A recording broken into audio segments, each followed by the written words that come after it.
Como les había anunciado, tenemos al ministro de Producción, el señor Raúl Pérez Reyes. Vamos a hablar también, obviamente, de productividad, pero lo que seguramente usted quiere saber es qué va a pasar mañana y qué medidas se están tomando desde su sector para tratar, en la medida de lo posible, de que todo se desarrolle de manera normal, porque usted quiere trabajar, porque usted está vinculado con el sector de la pesca, porque usted tiene una bodega o finalmente es un microempresario. Así que buenas noches, ministro, y gracias por estar con nosotros. Buenas noches, Maite. Sí, bueno, en la mañana estuvimos en una conferencia de prensa con la presidenta y el premier, y es claro que las protestas del diciembre y febrero generaron un impacto económico adverso, no por la protesta en sí misma, sino por la naturaleza violenta de las mismas, y eso generó para la micro y pequeña empresa particularmente un impacto muy fuerte. Hemos calculado el impacto aproximadamente en 92 millones de soles por día de paralización. Y cuando uno ya mira por día, y cuando uno mira el desagregado, lo que observa es que una parte importante, o sea, nuestra, digamos, tejido empresarial tiene un altísimo componente de empresas de servicios.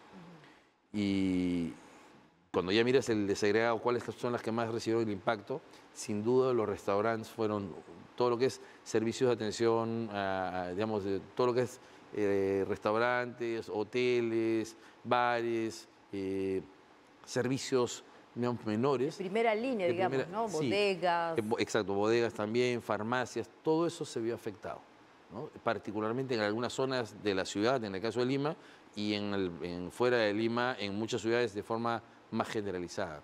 Entonces, creo que esto no se puede repetir. O sea, las discrepancias en una democracia existen, se deben ventilar en ese marco, democráticamente, y nosotros en el gobierno creemos que, a pesar de que no estar de acuerdo con los temas de eje de la protesta, sin embargo, es un derecho ciudadano protestar, pero pacíficamente. Exacto. Entonces, creo que ese es el eje aquí, de la protesta tiene que estar asociado a un movimiento pacífico en el que expresen lo que ellos crean que tienen que expresar. No importa si es una persona o 1000 personas. O sea, el tema aquí no es la cantidad, sino lo importante es que las personas ejerzan el derecho que toda democracia tiene a expresarse libremente, pero respetando a quienes no quieren ejercer ese derecho o quienes no están de acuerdo con ellos, simplemente. Entonces, creo que ese es fundamental, y lo que estamos haciendo en el gobierno es llamando un poco a la ciudadanía a tomar conciencia de eso, no dejarse llevar necesariamente por violentistas, sino que si quieren tomar la decisión de protestar, pues que lo hagan respetuosamente.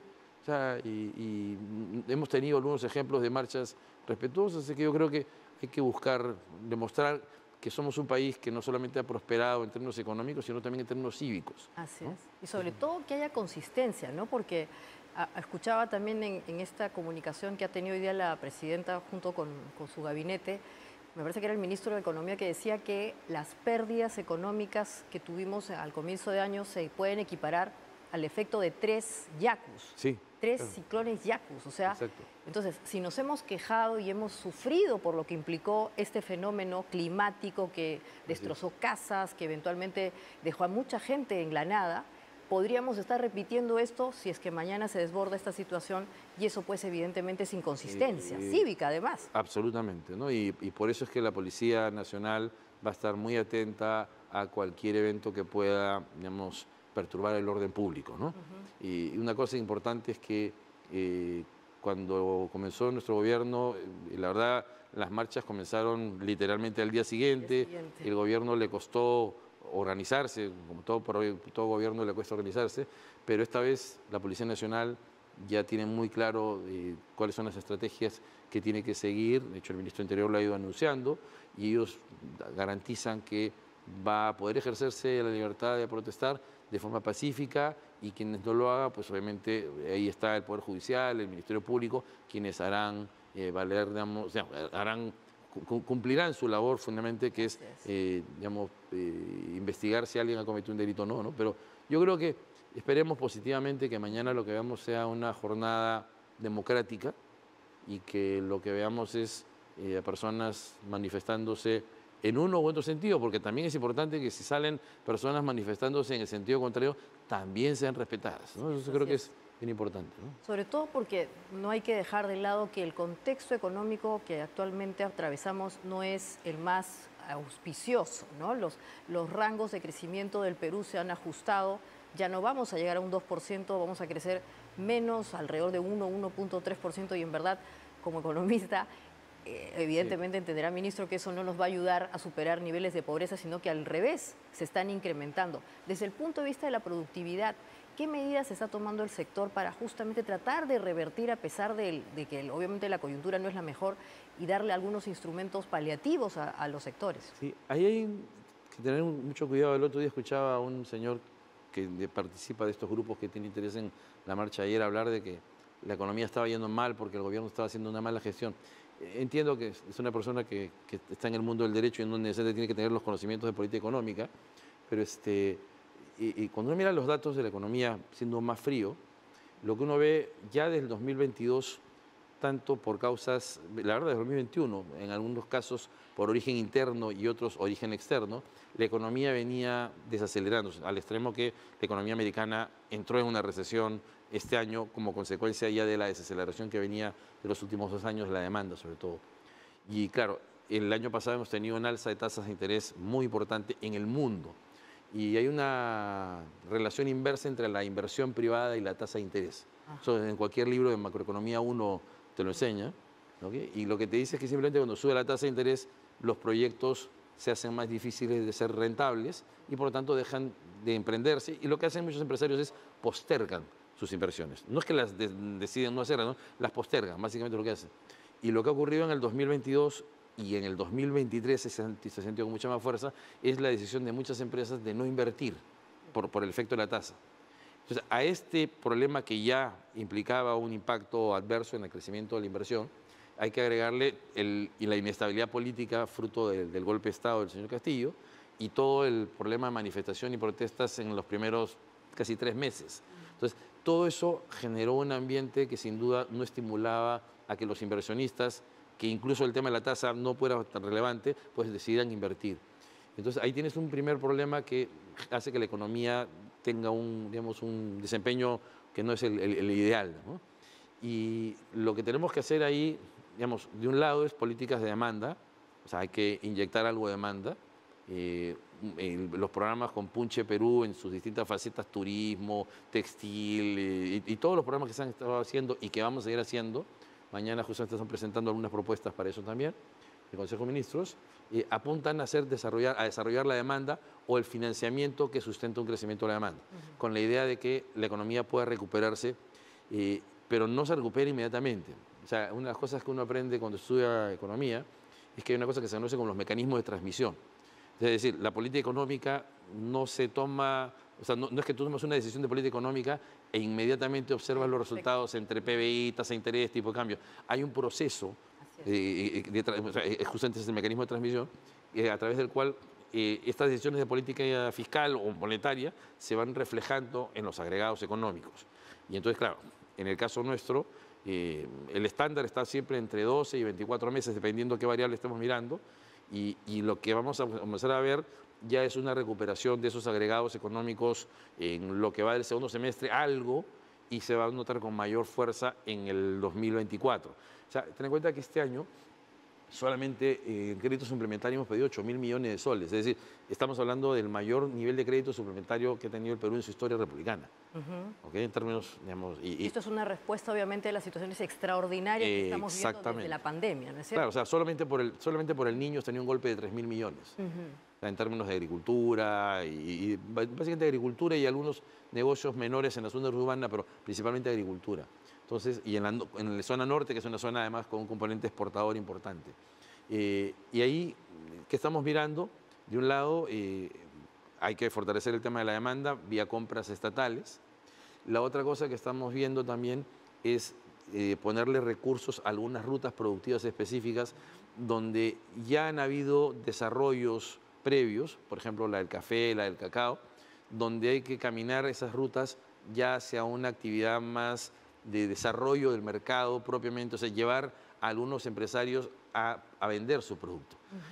Por ejemplo, si tú miras lo que ha pasado en la Feria del Cacao que hemos tenido hace 2 días que ha acabado, lo que tú ves ahí es muchos empresarios que han hecho un gran mérito para desarrollar la industria del cacao, pero todavía está en lo que se conoce como el B2B, porque hay mucha tableta de chocolate, vamos a decir, que ya pasó del cacao propiamente al chocolate, pero todavía no le dan valor agregado. O sea, son pocos. Me tomé el trabajo el día domingo de visitar uno a uno los stands y probar muchos de los bombones que hay.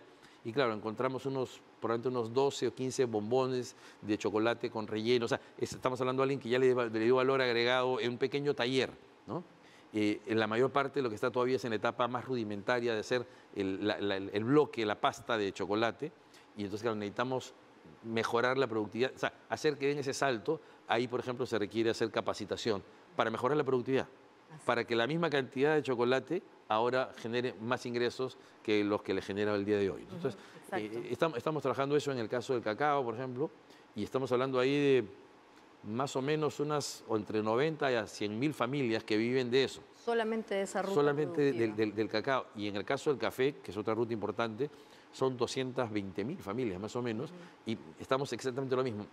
Tenemos ahí un reto, porque hay que llevarlos ya al mercado de una forma que agregue valor y que haga que se note esa mejora en la productividad. Porque estamos hablando de mejoras de productividad, no tanto en la parte de lo que llamamos los economistas la función de producción, o sea, no en la parte técnica propiamente, que algo hay.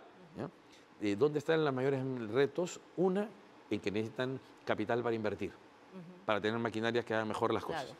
Y la otra cosa es que hemos metido muy poco recurso como país, y particularmente en la actividad innovativa, en ayudar al empresario a convertir un producto elaborado a un producto vendido. Así es, y sobre todo que vaya al consumidor final.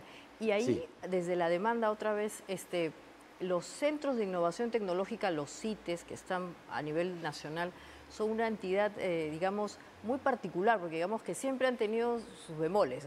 Unos los quieren, otros los odian, pero han estado muy orientados justamente a dar soluciones a esos microempresarios que quieren dar un salto de valor agregado. ¿Usted cree, ministro, que están funcionando adecuadamente o todavía hay que darle algunos ajustes a ese modelo? Mira, yo creo que han funcionado bien. Pero a pesar de eso, tengo que comentar una cosa puntual sobre ellos. Pero se han funcionado bien, se ha hecho un trabajo, como siempre, perfectible en casos concretos. Hay una etapa inicial de los CITES que ha estado muy marcado por la obra pública, la obra civil, el edificio local, y eso hizo que se percibiera a los CITES como un espacio físico. Y la verdad, más que un espacio físico, es un espacio geográfico donde el CITE lo que tiene que hacer es interactuar con los productores locales para ayudarlos a mejorar la productividad, para ayudar a desarrollar actividad innovativa. Ya había mejores procesos. El caso del pisco, por ejemplo, le debe mucho al CITE, ¿no? Y la madera también. Entonces, y la acuicultura. O sea, en el caso de los CITES, ellos dan servicios a los pequeños empresarios y a los medianos también, para agregar valor a sus productos, mejorar la productividad. Te pongo un ejemplo, justo acabo de venir ahorita del aniversario de ADEX, estaba con un empresario en Pucallpa, por ejemplo, que ha desarrollado unos prototipos de unas puertas que las ha certificado con maderas además también amazónicas y las va a exportar a Alemania. Entonces parte de su problema era desarrollar técnicas para reducir el impacto de la humedad, y el CITE, con el equipamiento que tienen ahí en Pucallpa, lo ayudó este empresario que ahora está buscando $1,5 millones para poder lanzar su planta en Pucallpa y salir a exportar. De hecho, tiene ya preventas a Alemania, por ejemplo. Son puertas además de madera maciza, totalmente certificada, madera además que sale de bosques que están de reforestación. Y claro, el CITE lo que ha ayudado es a mejorar esos productos, ¿no? Y te puedo poner, por ejemplo, otros casos en el CITE que tenemos en Virú, en Chavimochic. Ahí, por ejemplo, ayudamos a los productores agrícolas pequeños a utilizar mejor sus residuos, ¿no? Por ejemplo, el típico caso de la palta, ¿no? La palta, cuando, digamos, un grupo se exporta y hay un grupo de paltas que no se exporta. Las que no se exportan o se venden a mal precio o se desechan. Así es. Pero uno puede sacarle a la palta productos. O sea, puede transformar la palta y obtener aceite de palta. Puedes ir a la pepa de la palta y obtener incluso jarabes de palta, ¿no? Para la tos. Ahora yo que estoy mal de la tos tomo justamente jarabe de palta, por ejemplo. Sí. Y entonces, claro, todo ese proceso va acompañado por el CITE. O sea, el CITE tiene equipamiento productivo en el que van haciendo pruebas, van probando, van chequeando, testeando la calidad del producto, si el sabor, si el olor, si la textura es el que el mercado quiere o finalmente lo que quiere vender el productor. Entonces, Exacto. la verdad sí funciona, ¿no? Hemos hablado de los CITES y les hemos dedicado un tiempo porque están además a nivel nacional y probablemente es donde hay más actividad con las microempresas. Pero otro sector importante, ministro, es también el de la pesca. Es un sector que además siempre sentimos que hemos hecho demasiado poco todavía, ¿no? A pesar de las reformas y a pesar de que obviamente emplea muchísimas personas que todavía no están premunidas de tecnología, es una tarea pendiente. Ahí, ¿cómo hemos avanzado? En todo caso, ¿qué reformas está planteando su sector? Mira, la pesca tiene como 4 grandes grupos, ¿no? Tienes de un lado el pescador emblemático, que es el que tenemos en la cabeza todos, que es el pescador artesanal propiamente, el que hace la labor ancestral de pesca a través de lo que se llama la pinta. O sea, van con un cordel y pescan o con una pequeña malla o un carcajo, ¿no? Pero ese pescador tiene, digamos, volúmenes de producción, para llamarlo en términos económicos, de extracción pesquera pequeños y por lo tanto su ingreso está vinculado con eso. Entonces, si él obtiene un pescado, una pesca barata, de bajos precios, lo que va a poder vender él le va a generar pocos ingresos y eso va a generarle obviamente un problema de falta de ingresos y de pobreza monetaria y también en términos de necesidades básicas insatisfechas. Entonces, cuando uno mira ese primer grupo de la pesca artesanal, es un grupo muy vinculado con la pobreza, ¿no? Además, basta ir a las zonas donde ellos viven y te das cuenta que así es, ¿no? Entonces, ahí hay un trabajo que hacer porque puede mejorar algo la productividad si algunos de ellos tienen pequeñas embarcaciones con las que salen, digamos, 2, 3, 4 millas, mar adentro, pero igual pescan en esas condiciones. O sea, puede ser que pesquen un poquito más que uno que se pinte en un muelle, por ejemplo, ¿no? Pero la idea ahí es que hay que ayudarlos a desarrollar alguna pesca que sea de mayor valor, pero igual también hay un límite a eso. Ya. La solución para eso es pasar a la acuicultura, es decir, la crianza en zonas continentales o en el mar mismo. O sea, para que tengas una idea, la mitad de la demanda mundial de carne de pescado viene de la acuicultura, no viene de la pesca artesanal. Entonces, lo que hay que hacer es aprovechar el conocimiento y expertise que ellos tienen en la pesca y ayudarlos a desarrollar la acuicultura como un negocio que en muchos países es un negocio importante, que son pequeños emprendimientos, pero que les permiten salir de la pobreza, ¿no? Y entonces ahí los desembarcadores de la pesca artesanal son un eje fundamental, por eso es que en el Ministerio le metemos mucho interés a los desembarcaderos, ¿no? Y a la construcción. Claro, porque en algún momento usted indicaba que se necesita mejorar también la infraestructura de frío, la cadena de frío, para que obviamente... Es fundamental. En el Perú, por ejemplo, no se consume muchos frutos del mar, ¿no? Ni pescado, o sea, vamos a entrar a temas como la gastronomía, pero eso tiene que ver también con estas facilidades. Hemos crecido en el tiempo en nuestro consumo de pescado, pero todavía tenemos una ruta pendiente. Si nos comparamos con Japón, nos queda todavía mucho. Claro. Y te hablaba, por eso hay un segundo grupo, que es el de los pescadores, que todavía siguen siendo artesanales, pero que se les llama de menor escala, que ellos tienen una pequeña embarcación, tienen lo que llamamos un bolichito, hacen pesca igual de jurel, caballa, bonito, ¿no? Y ellos sí tienen un espacio para mejora de la productividad mayor.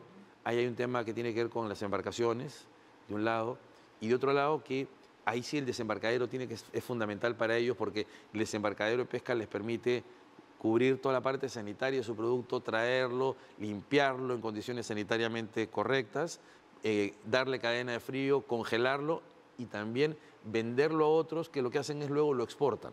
Pero cuando uno mira, por ejemplo, el año pasado hemos exportado como casi 1.400 millones de pescado congelado. La mayor parte es de las empresas medianas, pero también por ahí hay algunas que son empresas que lo que hacen es acopian en modo de habilitadores a pescadores de estos artesanales de menor escala, ¿no? Y por eso ahí los desembarcaderos son fundamentales y la inversión ahí para mejorar la productividad es clave. Y luego están los otros grupos que son los que están vinculados con la pesca industrial, que obviamente tienen ellos volúmenes distintos, son inversiones mucho mayores y que tienen, digamos, se enfrentan más a estos vaivenes climatológicos que es lo que estamos pasando ahora, ¿no? Exacto. Le quiero agradecer muchísimo, ministro. Hemos hecho un recorrido rápido de los dos sectores más importantes y finalmente, otra vez, pedirle la invocación, ¿no?, a todos los segmentos productivos del Perú y decirles que va a haber tranquilidad mañana para salir a trabajar, que es lo que todos queremos finalmente. Sí, yo creo que hemos salido de cosas peores. Esto es Así una situación política que hay que saberla manejar. Yo invoco a los ciudadanos, a los empresarios, a que mañana salgan a trabajar, abran sus tiendas, vendan sus productos.